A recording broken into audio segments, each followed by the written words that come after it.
안녕하세요. 저는 작은 가게와 함께 공방을 운영하고 있는 돌싱녀입니다.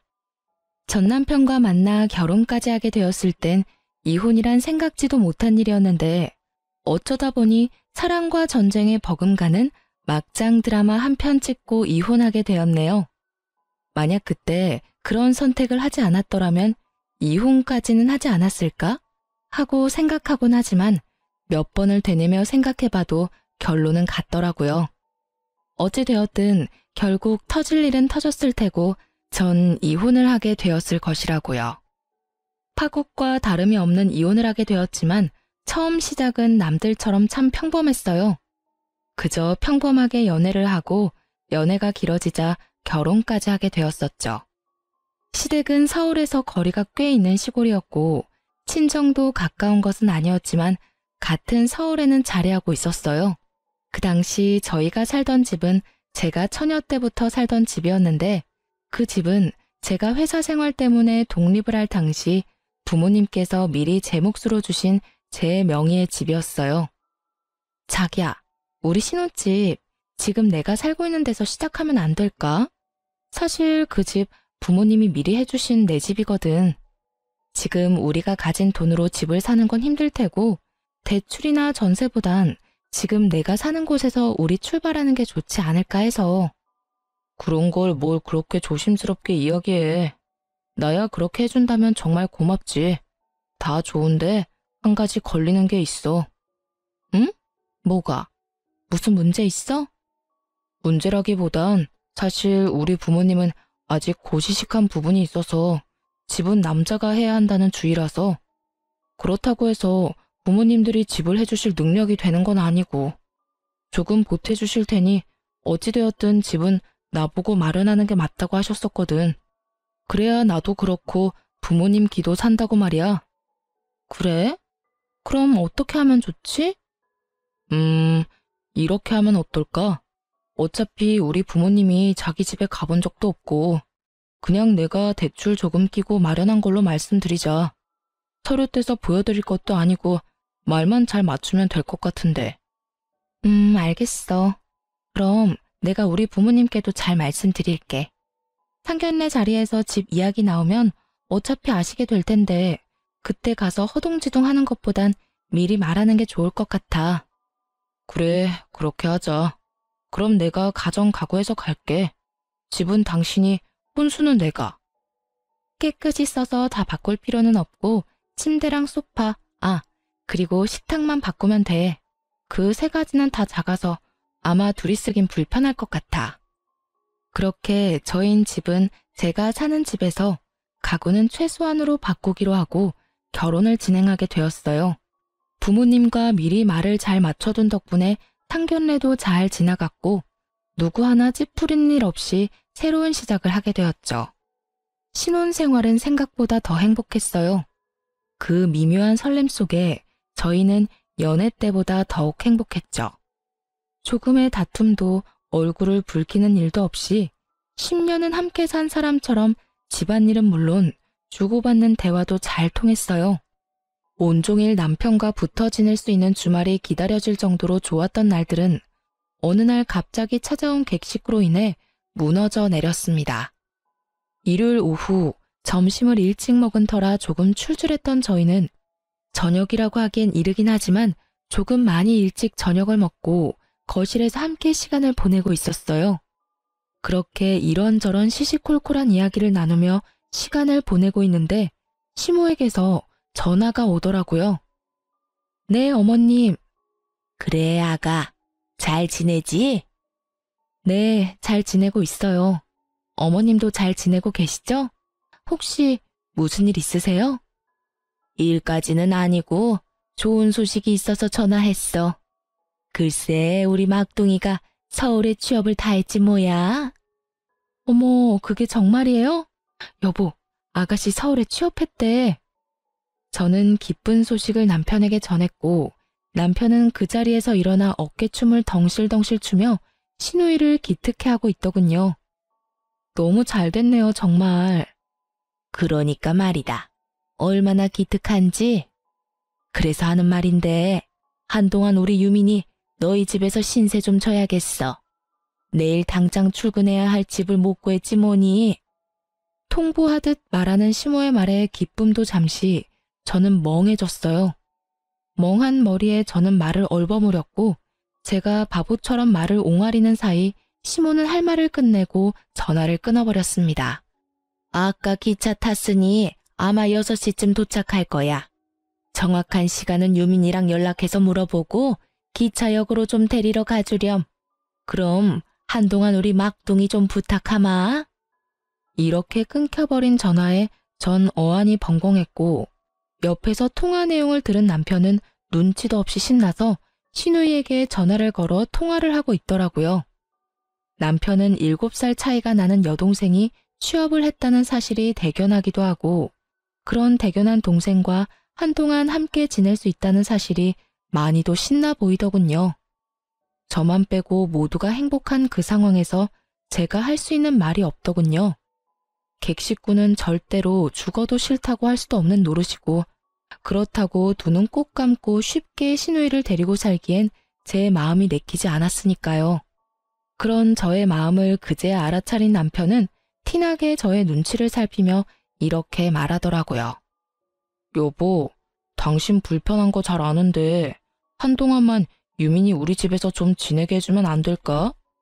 당신도 알다시피 유민이가 아직 어리기도 하고 혼자 숙박업소나 찜질방 같은 데 재우기엔 내가 마음이 편치 않을 것 같아서 그래. 그렇다고 해서 덜컹 아무 집이나 계약해서 들여보내는 것도 좀 그렇고. 당신이 이해만 해준다면 한동안 데리고 있으면서 괜찮은 집 알아봤으면 좋겠어. 이렇듯 간곡하게 부탁해오는데 싫다 안 된다는 말이 나오지 않더라고요. 그래서 전 알겠다고 했고 남편은 저에게 거듭 고맙고 미안하다고 외치며 시누이를 데리러 나가더군요. 사실 이렇게 갑자기 그것도 통보식으로 맡게 된 시누이가 탐탁지 않았지만 남편의 입장과 생각이 이해가 되기도 했고 또 무엇보다 한평생 붙어 살 것도 아니고 혼자 지낼 곳이 구해지만 나간다고 하니 그때까지는 참아보자고 제 생각을 정리했어요. 그렇게 시누이를 웃으며 맞이할 만큼 마음 정리를 끝내고 아직 앳된 얼굴의 시누이가 눈을 초롱이며 남편과 함께 집으로 들어오더군요. 아가씨 왔어요? 피곤하죠? 아니에요. 오빠가 데리러 와줘서 편하게 왔어요. 언니, 저 받아주셔서 감사해요. 회사에서 급하게 연락을 주는 바람에 어디서 지내야 하나 고민이 많았는데 언니가 받아줘서 길거리 신세는 면했네요. 아니에요. 집 구할 때까진 오빠 집에서 편히 지내요. 이렇게 시작된 시누이와의 생활. 처음엔 꽤 괜찮았어요. 손이 많이 갈 거라는 제 예상과는 달리 시누이는 자기 일은 자기가 알아서 척척 하더라고요. 자기 빨래는 자기 방에 모아뒀다가 스스로 했고 방도 꽤 깔끔하게 쓰더라고요.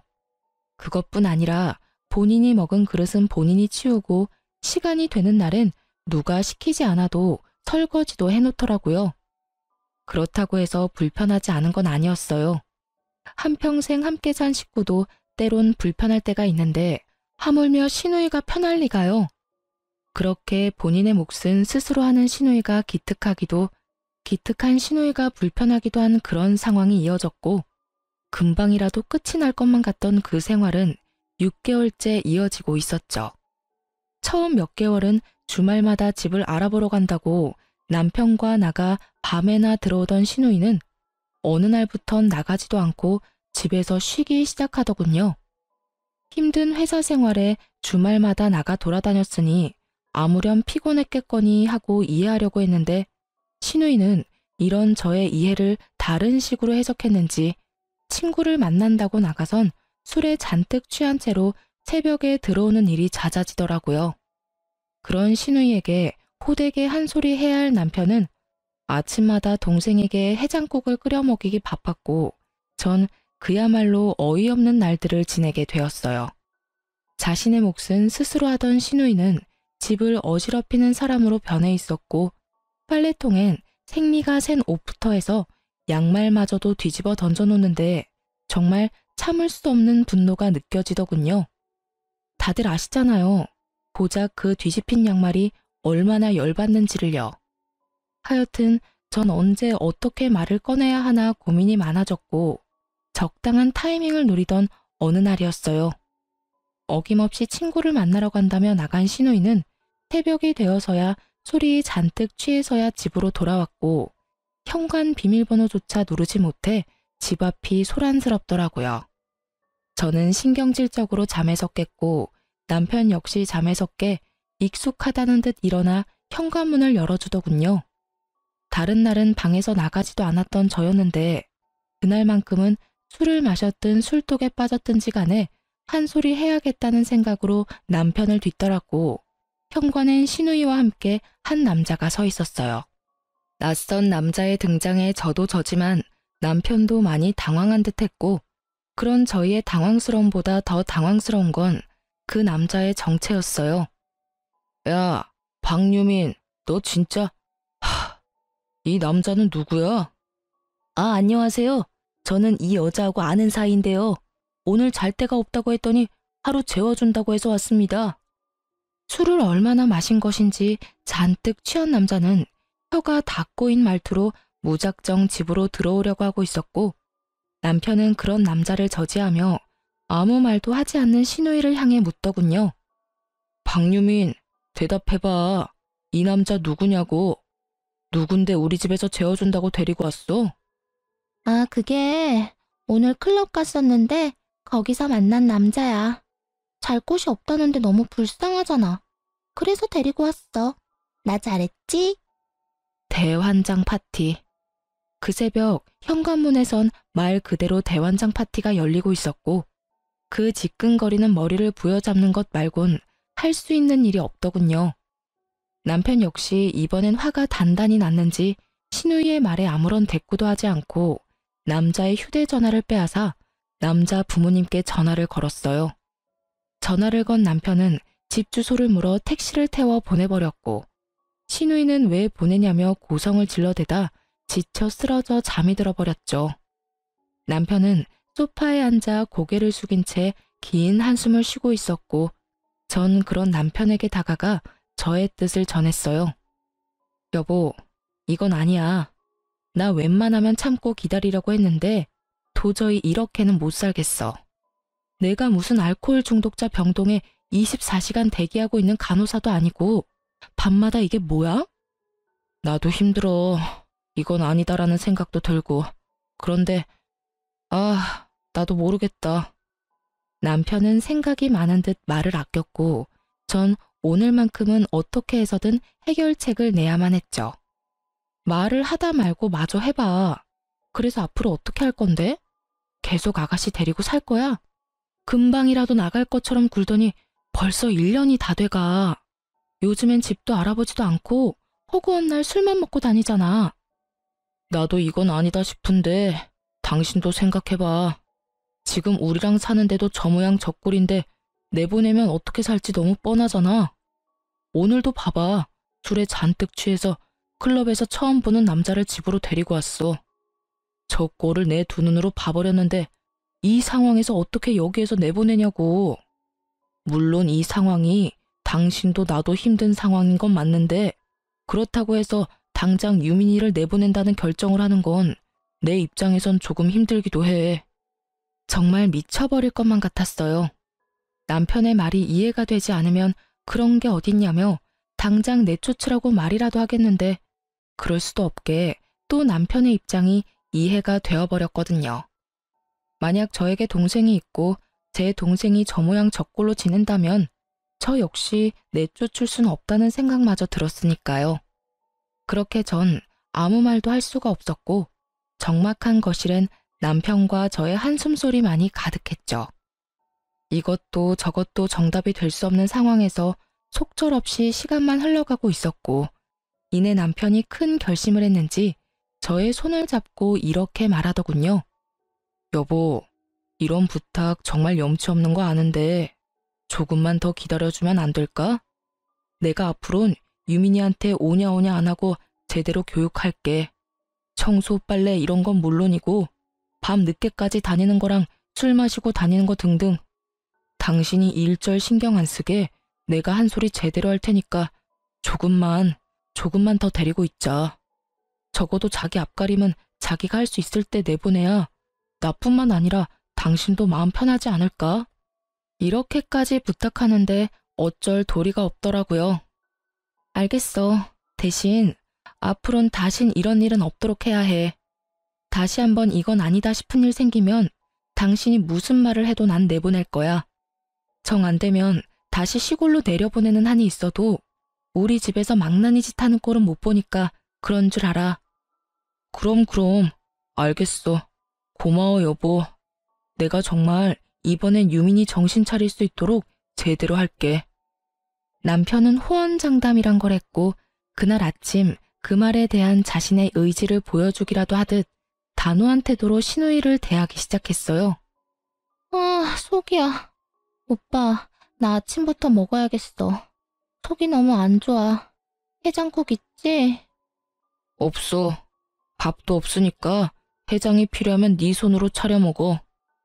당연히 아침에 대령했던 해장국도 다정하게 괜찮냐고 물어오던 오빠의 미소도 더는 없자 시누이는 그제서야 상황의 심각성을 인지했고 급하게 눈치를 살피기 시작하더군요. 그런 시누이를 남편은 저의 앞에 무릎을 꿇려 앉혔고 무서운 얼굴을 한 남편은 눈물을 글썽이는 시누이에게 호통을 치기 시작했어요. 박유민, 네가 제정신이야? 어떻게 클럽에서 처음 만난 남자를 집으로 데리고 와? 넌 세상이 그렇게 만만해? 어떻게 그 나이 먹고 남자 무서운 줄을 몰라? 그러다 너 이상한 놈 만나서 잘못되기라도 하면 네 인생은 어쩌려고 그렇게 생각 없이 구냐고.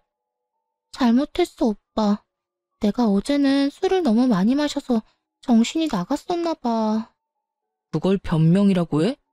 그러게 술을 왜 그런 식으로 먹고 다녀? 내가 정말 너 때문에 네 언니 볼 낯이 없어. 다 큰 여자애가 툭 하면 나가서 고주망태가 돼서 돌아오니 내가 무슨 낯으로 네 언니를 봐? 그것뿐이야? 너 왜 요즘은 집안일 하나도 안 해? 네가 입고 먹고 쓰는 건 네가 다 치워야지. 왜 그런 기본적인 것도 안 하냐고. 너 자꾸 오빠 실망하게 할 거야? 너 정말 기본도 모르는 그런 애였어? 아, 아니야. 언니도 편해지고 회사 생활도 피곤하고 이리저리 스트레스 받다 보니까 나도 모르게 집에 와서 편하게 지냈어. 미안해. 언니 죄송해요. 제가 조심할게요. 앞으로 너 내가 지켜볼 거야. 한 번만 더 이런 식으로 행동하면 회사고 뭐고 당장 부모님께 연락해서 질질 시골로 끌려가게 만들 테니까 그런 줄 알고 알아서 잘해. 알겠어? 응. 정말 앞으로 정신 차리고 잘할게. 정말이야. 시누이는 눈물을 흘리며 다짐 또 다짐했고 그날 이후 점점 나아지는 행동을 보이더군요. 그렇게 또 2달가량이 지나고 저는 여느 날과 다름없이 제가 운영하는 공방으로 출근을 하고 있었어요. 저는 반지를 만드는 공방을 운영하고 있었는데 100% 예약제로 운영 중이던 터라 그날은 10시쯤 공방으로 향했죠. 손님을 맞을 준비를 마치고 기다리고 있는데 연락도 없이 예약 손님이 오지 않아 기분이 좋지 않은 채로 집으로 다시 돌아오게 되었죠. 그렇게 아파트 상가를 힘없이 지나치고 있는데 익숙한 사람이 금은방으로 들어가는 것이 아니겠어요? 그 사람은 시누이였고 아침에 출근한다며 나간 시누이가 그 시간에 금은방으로 들어가는 것을 본 저는 의아함에 시누이를 뒤따랐어요. 시누이는 제가 들어온 것도 모른 채 가방에서 반지와 팔찌, 목걸이를 꺼내고 있더군요. 이거 좀 팔려고 왔는데 여기서 팔 수 있을까요? 전 더 가까이 다가갔고 시누이가 내려놓은 물건들을 확인한 저는 경악을 금치 못했습니다. 그 물건들은 전부 저의 것으로 반지는 제가 시집 올 때 시모가 남편의 돌반지라며 나중에 아기가 태어난다면 물려주라고 주었던 반지였고 팔찌, 목걸이는 결혼할 때 제가 받았던 폐물이더라고요. 평소엔 과하기도 하고 불편하기도 해 잘하지도 않고 잘 보관해두고 있었던 것들인데 그걸 팔겠다고 가지고 나왔으니 순간 할 말을 잃고 말았죠. 아가씨, 여기서 이걸로 뭐 하세요? 언니, 여긴 어떻게, 언니 출근한 거 아니었어요? 그제서야 저를 본 신우이가 재빨리 몸으로 물건들을 감추고 나섰지만 이미 모든 것을 봐버린 후였죠. 지금 그게 중요해요? 여기서 이것들로 뭐 하고 있냐고 내가 물었잖아요. 이거 전부 내 거 아니에요? 저의 물음에 신우이는 답이 없었고 전 따라 나오라는 말과 함께 물건들을 챙기는 신우이를 두고 집으로 향했어요. 신우이는 고개를 푹 숙인 채 저의 뒤를 따랐고 저의 머릿속에 5만 가지 생각이 다 오가더군요. 차라리 어린애라면 정신 바싹 들게 때리기도 하겠는데 다 큰 처녀를 때릴 수도 없고 어떤 말을 어떻게 해야 정신을 차릴 건지 감도 오지 않더라고요. 그렇게 복잡한 심경으로 집에 도착한 저는 신우이를 앉혀놓고 이야기를 시작했어요. 언니, 죄송해요. 아가씨, 지금 죄송하다고 말할 때가 아니라 왜 그런 짓까지 했는지 이유를 설명해야 하지 않을까요? 왜 내 물건까지 가져다 팔려고 한 거예요? 그게 사실은 회사를 그만둬서 돈은 없는데 카드값까지 연체가 돼서요. 돈 나올 구멍은 없고 마음은 급하고 그래서 어쩌다 보니 이렇게 되어버렸어요. 회사를 그만뒀다고요? 언제요? 이때까지 그런 말 없었잖아요. 2달 정도 됐어요. 웬만하면 참고 다니려고 했는데 일이 힘들기도 하고 사람들도 계속 잔소리만 하고 힘들게 해서 도저히 못 다니겠더라고요. 그래서 일단 그만두긴 했는데 차마 입이 안 떨어졌어요. 이렇게 말하는데 제가 차마 입이 떨어지질 않더라고요. 거기서 제가 입을 뗐다간 입에 담지도 못할 험한 말들이 뇌를 거치지 않고 쏟아져 나올 것만 같았거든요.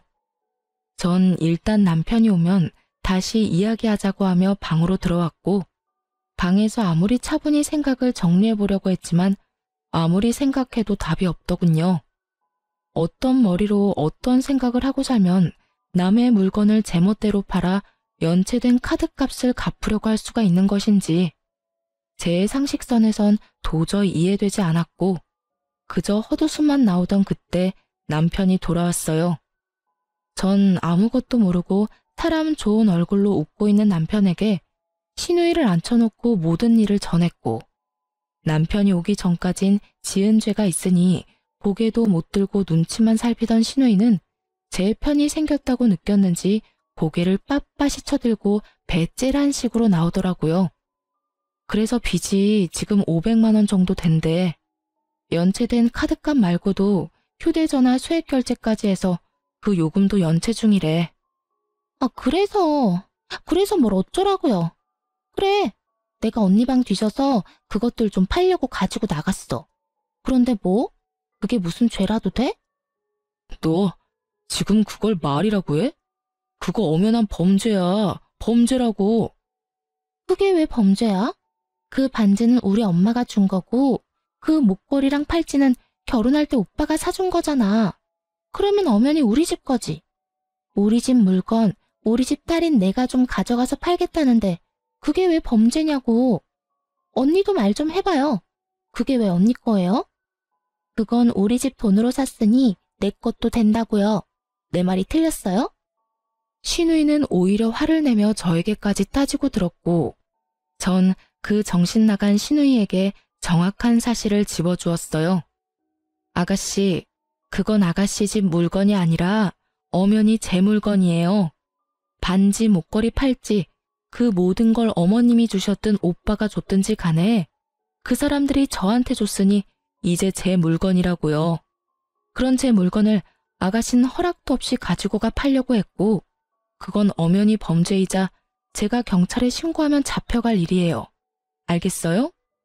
제 말이 끝나자 신우이는 흥분하며 폐물을 저에게 냅다 던져버렸고 전 그런 신우이에게 참았던 화를 분출해냈어요. 이게 뭐 하는 짓이에요 도대체? 잘못했다고 빌어도 모자랄 판국에 이게 뭐 하는 행동이냐고요? 저는 소리를 질러버렸고 신우이는 눈 하나 깜빡하지 않고 이렇게 말하더군요. 내가 더럽고 치사해서 돌려준 건데 왜요? 다 언니 거라면서요. 그래서 다 돌려준 거예요. 아가씨, 정말 이딴 식으로 나올 거예요? 내가 뭐요? 내가 뭘 어쩐다고 저런데? 돌려줘도 난리네 정말. 아, 다 됐고. 오빠, 나 500만 원만 줘. 아니, 빌려줘. 내가 취업해서 갚을게. 어쩌면 사람이 저리도 뻔뻔할 수가 있는지. 돈 500만 원이 옆집 개 이름이라도 되는 양, 신우이는 아무렇지 않게 남편에게 500만 원을 요구했고, 돈 관리는 모두 제가 하고 있던 터라 남편은 대답도 하지 못한 채 제 눈치를 살펴댔죠. 이걸 어쩌죠? 아가씨, 오빠 돈 없어요. 돈 관리는 다 내가 하거든요. 뭐라고요? 그게 정말이야? 오빠, 정말 돈 없어? 네, 정말 오빠는 돈 없어요. 오빠는 정말 돈이 없고 난 돈을 빌려줄 생각이 없는데 어쩌나요? 그 돈 안 갚으면 휴대전화는 끊기고 신불자까지 될 텐데요.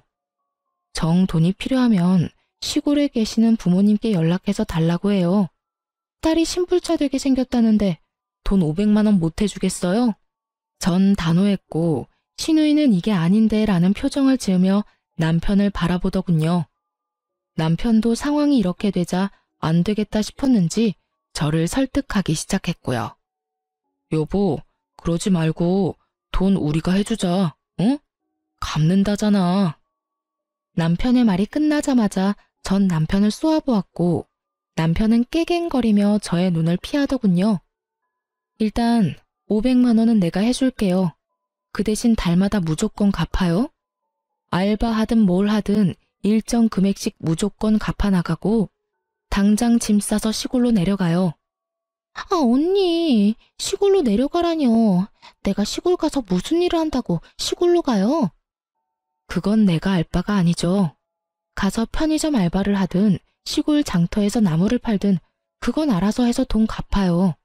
그리고 어차피 이제 서울에 있을 필요도 없잖아요. 회사도 그만뒀는데 왜 여기 우리 집에서 얼굴 붉히면서 같이 살아야 해요? 그럴 필요가 없잖아요, 이제. 당신도 기억하지? 또다시 이런 불미스러운 일이 있으면 당장 시골로 내려보낸다고 했던 말. 이제 지켜. 난 이제 더는 아가씨랑 같이 못 살아. 당신이 시골에 전화 못하겠으면 내가 할게. 어떻게 할래? 당신이 전화할래? 내가 할까? 제 말에 남편은 자신이 전화를 하겠다고 했고 신우이 역시 서울 생활보다 돈이 더 급했던 터라 알겠다고 하며 짐을 챙기더군요. 그렇게 신우이는 집을 나서는 그 순간까지 저에게 사과 한마디가 없었고 저는 마지막까지 기분이 상한 채 신우이를 보내버렸습니다. 신우이가 집을 나가고 다시 평화가 찾아와야 할 저희 집엔 다른 문제가 생겨나기 시작했어요. 그것은 다름 아닌 귀가 시간이었어요. 어느 날부터 야근이 많아진다 싶더니 그 시간마저 점점 늦어지기 시작하더군요. 야근도 한두 번이지 많게는 일주일에 4번이나 야근을 핑계로 늦었고 어떤 날은 새벽에 나갔는지 아침에 일어나면 혼자인 경우도 간혹 생겨나기 시작했어요. 그쯤 되자 전 남편의 외도를 의심하게 되었고 또 아침을 혼자 맞이하게 된 날 전 결국 폭발해버리고 말았습니다. 당신, 나랑 이야기 좀 해. 응? 무슨 이야기? 당신 요새 바람났어? 딴 살림이라도 차렸어? 요즘 왜 그러는 거야, 진짜? 바람이라니, 갑자기 왜 그런 말을 해? 몰라서 물어? 요즘 툭 하면 야근이라고 늦고, 오늘도 새벽에 갑자기 나가선 집에 오지도 않고 바로 출근했잖아.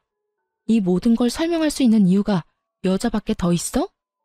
저는 남편을 닥달하기 시작했고 남편은 곤란한 표정으로 제 눈치를 살피더니 모든 사실을 털어놓기 시작했어요. 사실 그게 유민이 시골 안 갔어. 뭐? 시골을 안 가? 그러면 지금 어디 있는데? 혼자 따로 방 잡아줬어.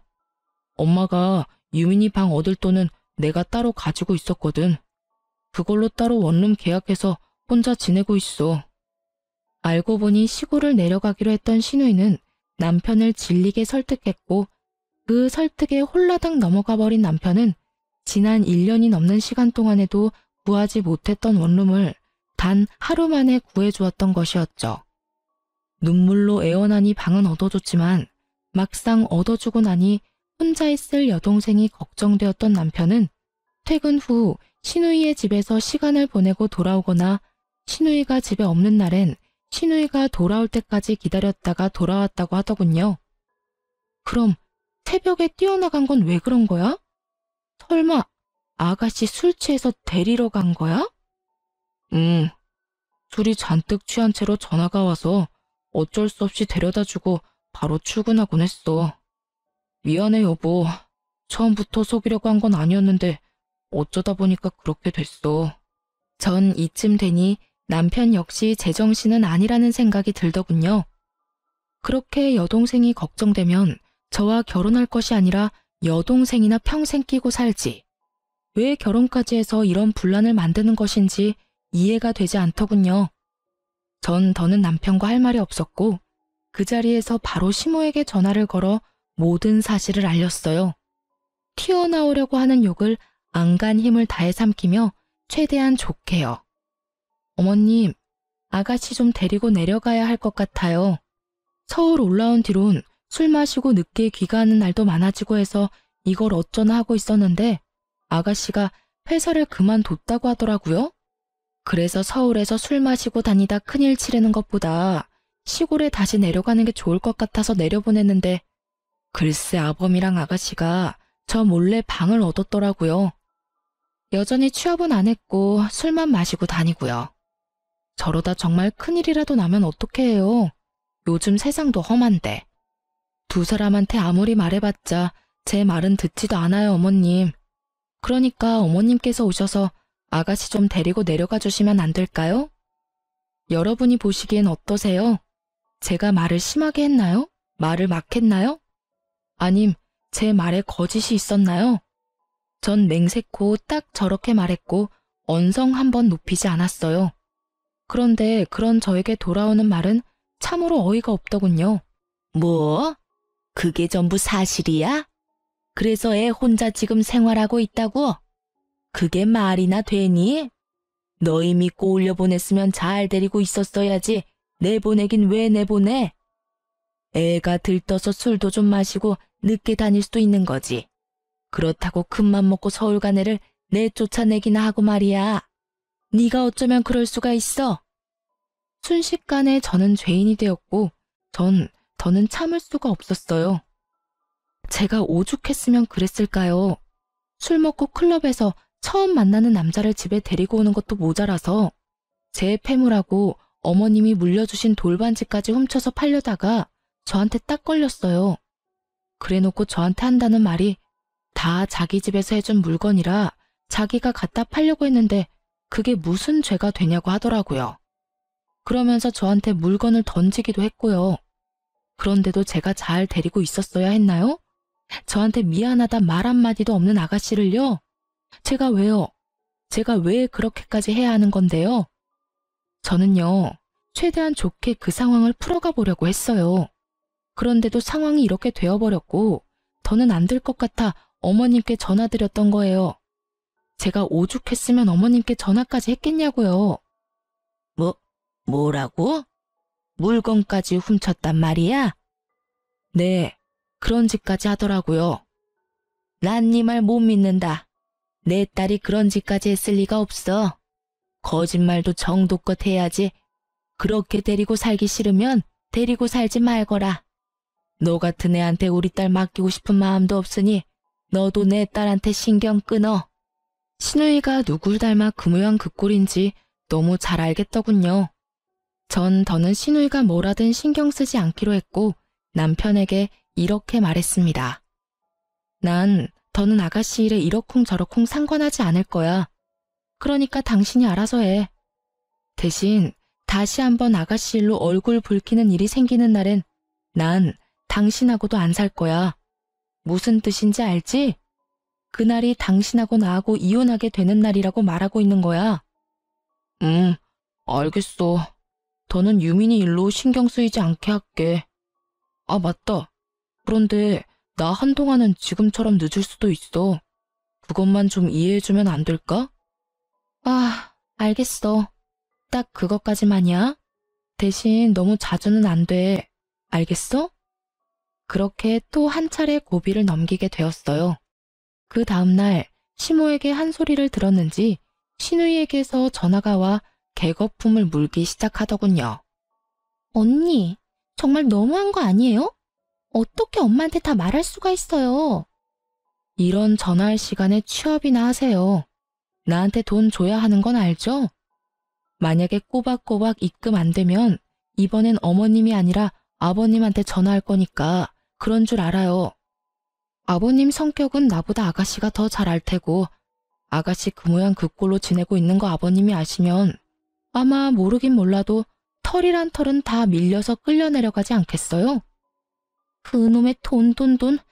무슨 짓을 해서라도 입금할 테니 걱정하지 말고 있어요.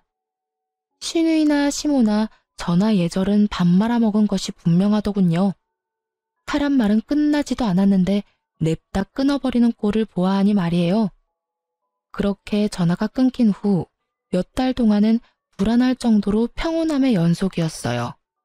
새로 취업했다는 신우이의 소식도 전해지며 돈도 다 갚아나가고 있었고요. 남편은 간혹 새벽에 나가는 일이 있긴 했지만 그마저도 최근엔 전혀 없었습니다. 주말엔 남편과 여유롭게 보내며 휴식을 취한 후 월요일이 되면 출근하고 그렇게 여유롭고 평화롭게 하루하루를 살아가고 있었어요. 그러던 어느 날 저녁을 먹고 있는데 남편에게 전화가 왔고 통화 내용으로 보아하니 신우이인 것 같더라고요. 또 무슨 일인가 싶은 것도 잠시 남편의 표정이 걷잡을 수 없이 굳어지더니 저에게 잠시 나갔다 오겠다는 말만 남기고선 집을 급하게 나가버리더군요. 신우이의 전화부터 해서 굳어진 남편의 표정까지.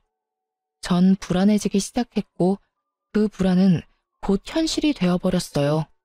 몇 시간 뒤 쭉 처진 어깨를 하고 돌아온 남편의 뒤로 시모와 신우이 그리고 낯선 남자 한 명이 뒤따라 들어오더군요. 예상도 되지 않는 조합에 저는 남편을 바라봤고 남편은 모두 거실에 앉으라는 말을 하곤 저에게 상황을 설명하기 시작했어요. 그것은 파국의 시작이었습니다. 그게 유민이가 취업을 했다고 했잖아. 거기에서 저 남자를 만났대. 그런데 그런 이야기를 하려고 데리고 온 건 아닐 거 아니야? 요점만 딱 말해. 나 지금 숨 넘어가기 직전이니까. 그러니까 그래서 둘이 지금 만난 지 한 달 정도 됐는데 유민이가 임신을 했다네. 두 사람은 낳아서 키우기로 했고 그래서 돈 모을 때까진 저 자식 집에서 합가해서 살려고 집까지 빼서 저 자식 집으로 갔는데 그쪽 부모님이 받아주질 않았대. 대문도 열어주지 않고 그대로 쫓겨나 버렸대. 상황은 남편의 말대로였어요. 믿었던 남자의 집에서도 문전박대를 당해버린 신우이는 시모를 불렀고 시모는 남편을 불렀던 거죠. 그렇게 모인 오합지졸들은 갈 곳이 없어 저희 집까지 오게 된 것이었어요. 그렇다고 여기로 데리고 오면 어떻게 해? 저는 남편에게 따지고 물었고 입을 꾹 다문 남편 대신 시모가 나서더군요. 그러면 어쩌니? 오갈 데가 없으니 당연히 오빠 집에라도 와야지. 아, 알겠어요. 일단 왔으니까 하룻밤 정도 재울 거예요. 아가씨, 욕실 안내 좀 해줘요. 다들 씻으셔야 할 것 같은데. 하루는 무슨? 나는 오늘 하루만 자고 가고 얘들은 쭉 여기서 지낼 거다. 네? 당신이 말해봐. 이게 다 무슨 소리야? 전 말도 안 되는 시모의 엄포에 남편을 바라봤고 시모는 그런 저에게 다시 말도 안 되는 소리를 쏟아내기 시작했어요. 내 아들 볼 필요 없고 나랑 이야기하면 된다. 이야기해보세요. 이게 다 무슨 말인가요? 말 그대로 이 집에서 애들 애 낳고 지내기로 했다. 오갈 데도 없는 애들을 길거리에서 애 낳고 키우게 할 수도 없고 그렇다고 그 좁은 원룸에서 시작하라고 할 수도 없는 노릇이니 어쩌겠느냐. 그리고 엄연히 이 집에서 잘 살고 있던 애를 내쫓아서 이 지경까지 만든 사람이 너니 네가 책임져야지. 어머님, 전 분명히 어머님께 아가씨 데리고 내려가라고 전화까지 드렸고, 그런 제 말을 무시한 건 어머님이었어요. 그런데 이제 와서 저보고 책임지라뇨? 전 절대 그럴 생각 없어요. 네가 싫으면 어쩔 거니? 내 아들 집에서 내 딸이 애 낳고 살겠다는데? 이 무슨 미친 논리인지 모르겠더군요. 이 미친 상황 속에서도 남편은 아무 말도 하지 않고 제 눈치만 살피고 있었고, 전 눈에 뵈는 것이 없어졌어요. 어머님, 이 집이요. 제가 친정 부모님께 물려받은 제 집이에요. 그러니까 이상한 논리 펼치지 말고 당장 다 데리고 나가주세요. 이게 다 무슨 말이니? 얘 말이 다 사실이야? 시모의 물음에 남편은 모든 사실을 설명했고, 사실을 전해 들은 시모는 당황하는 듯 하더니 이내 또 이상한 논리를 펼치기 시작하더군요. 너희 가족 아니니? 이럴 때일수록 서로 돕고 살아야지. 부부는 일심동체이고 그러면 네 명의가 곧 남편의 명의이기도 하지 않겠니? 그러니 좀 데리고 살아라. 그저 헛웃음이 나더군요. 이 무슨 거지 같은 말과 거지 같은 상황인 건지. 전 그제야 모든 상황이 명확해졌고 제 살 길은 이혼뿐이라는 생각이 들었어요. 당신 기억하지? 또다시 이런 일로 얼굴 붉히는 일 있으면 그날이 우리 이혼하는 날이라고 했던 거. 저의 말에 남편은 여전히 고개를 숙인 채 아무 말도 없었고 전 그런 남편의 꼴도 보기 싫어졌어요. 아, 그래. 네가 무슨 말을 할 수가 있겠어. 그냥 우리 이혼하자. 내가 너무 참았어. 진작 이혼했으면 이 땅 꼴까지 보지 않았어도 되는 건데. 다 들었죠? 이제 남남이니까 군말하지 말고 어머님 아들까지 데리고 당장 이 집에서 나가주세요. 전 이혼과 동시에 시모에게 이렇게 말해버렸고, 이런 저의 말에 시모는 노발대발하며 욕까지 하기 시작했어요. 이런 건방진년이 어디서 어른을 갈아 말아야? 그리고 뭐 이혼? 네가 어디서 건방지게 이혼을 입 밖에 꺼내는 게야? 지금 당장 나가지 않으면 경찰이든 경비 아저씨든 불러서 끌어낼 거예요. 그런 험한 꼴까지 당하기 전에 당장 다 나가주세요. 저는 단호했고 남편은 저에게 무릎을 꿇고 빌기 시작하더군요. 여보, 제발 이러지 말고 한 번만 더 이해해주면 안 될까? 정말 마지막이야. 내가 어떻게 해서든 빠른 시일 내에 살 집 구해볼게. 그때까지만 데리고 살자, 응? 이혼하자는 말 못 들었어? 이혼해. 그냥 하는 말 아니고 진심이야. 저의 눈빛을 본 남편은 그제야 상황의 심각성을 깨달았는지 서둘러 시모와 시누이 그리고 남자까지 다 집에서 내보내버리더군요. 그리곤 제 눈치를 살피며 슬금슬금 다가오고 있더군요.